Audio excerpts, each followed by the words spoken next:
Hello জনগণ, আপনারা আমাকে ভুল বুঝবেন না।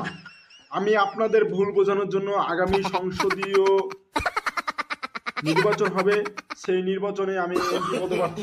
No, ঠিক no, আছে, no, আমি no, আপনার no. এলাকায় এমপি পদপ্রার্থী হয়ে কত টাকা দুর্নীতি করলাম, কত টাকা সরকার থেকে বরাদ্দ আসলো, আর কত টাকা দুর্নীতি করলাম।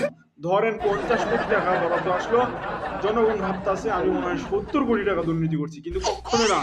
আমি 70 কোটি টাকা দুর্নীতি করবো না, আমি দুর্নীতি করবো 40 কোটি টাকা। কিন্তু কোথায় কোথায় এই দুর্নীতি, কে কে এর সাথে জড়িত, কোথায় কোথায় এই টাকাটা দেওয়া লাগছে, আমি সব লিস্টটা করে দেবো, যাতে জনগণ বুঝতে পারে যে আমি 50 কোটি টাকার জায়গায় 70 কোটি টাকা দুর্নীতি করি নাই। জনগণের যেন এই বুঝটা আমি ভাঙতে পারি, জনগণের এই বুঝটা যেন আমি ভাঙাতে পারি যে না, আমি দুর্নীতি করছি, কিন্তু 50 কোটির জায়গায় আমি 70 কোটি টাকা দুর্নীতি করি নাই।